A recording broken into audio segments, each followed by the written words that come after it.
Ali Məhkəmə mühüm bir qərar qəbul edib. Bu qərar qanunsuz məqsədlə verilən pullarla bağlıdır. Bu qərarla tanış olandan sonra nədənsə deməli sələmçiləri xatırladım. Bilirsiniz ki, Azərbaycanda xeyli sayda insan var ki, sələmə pul verirlər. Bir çox hallarda isə həmin sələmə verilən pulların faizləri hətta bank faizlərindən yüksək olur. Düzdür, insanlar bundan alır, istifadə edir, sələmə pul götürür, istifadə edir. Amma bəzən olur ki, həmin deməli götürülən pulları vaxtında qaytarmaq olmur və yaxud ödəmək mümkün deyil. Nəticədə tərəflər arasında mübahisələr yaranır, hətta münaqişələr baş verir. Bir çox hallarda isə proses gedib məhkəmələrə kimi çıxır. Amma məhkəmə pulun geri alınmasıyla bağlı bir çox hallarda müsbət qərar verə bilmir. Çünki ortada hüquqi əsas yoxdur, rəsmi sənəd yoxdur, yəni fakt yoxdur ortada, hüquqi fakt yoxdur. Odur ki, həmin verilən pulu geri qaytarmaq mümkün olmur. Bax, mövzu bununla bağlıdır.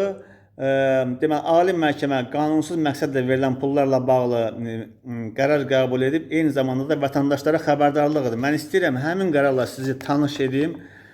Məhkəmə praktikasından görünür ki, bəzən şəxslər hər hansı qanunsuz nəticə əldə etmək məqsədilə kiməsə pul və ya başqa əmlak verirlər. Vədlər yerinə yetirilmədiyi halda isə adətən mülki məhkəmədə verilmiş pulun qaytarılması barədə iddialar irəli sürülür. Lakin bir qayda olaraq həmin pulu məhkəmə qaydasında geri almaq mümkün olmur. Mülki məhkəmə icraatında hər hansı iddia tələbi üzrə hüquqi dəyərləndirmə zamanı İlk addım iddiasının tələbinə uyğun gələn qanuni əsasın tapılmasından ibarətdir.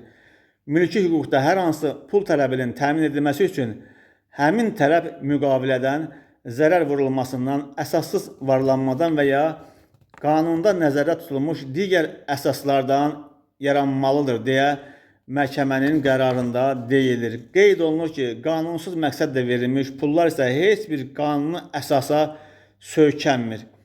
Hüquq sistemi yalnız qanuni münasibətləri qoruyur. Əgər pul qanunsuz məqsədlə verilibsə, həmin münasibət artıq hüququn müdafiə etdiyi mülki hüquqi münasibət sayılmır. Məhkəmələr bu kateqoriya işlər üzrə ilk növbədə pulun hansı məqsədlə verildiyini araşdırırlar. Çünki hüquqi müdafiədən istifadə etmək üçün münasibətin özü əvvəlcədən qanuni və legitim əsaslara söykənməlidir. Müəyyən olunarsa ki, tərəflər qanuna zidd nəticə əldə etmək üçün niyyəti ilə hərəkət ediblər, bu halda iddia təmin edilmir. Bundan əlavə, belə hallarda şəxslər yalnız pulu itirmək riski ilə deyil, əlavə negativ hüquqi nəticələrlə də üzləşə bilərlər. İş materiallarından qanun pozuntusunun əlamətləri göründükdə, məhkəmələr tərəfindən xüsusi qərardat qəbul edilərək materiallar prosesual qiymət verilməsi üçün prokurorluq orqanlarına göndərilə bilər.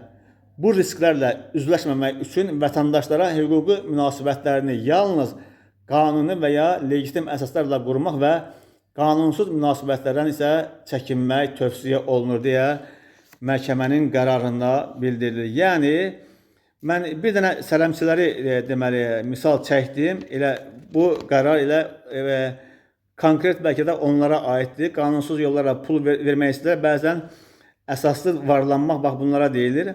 Amma onlar unutmasınlar ki, nəinki pullara bata bilər. Bax qərarda deyilir ki, nəinki pullara qatara bilər. Bəzən də bunlar hüquqi məsuliyyət yarada bilər. Hətta onlara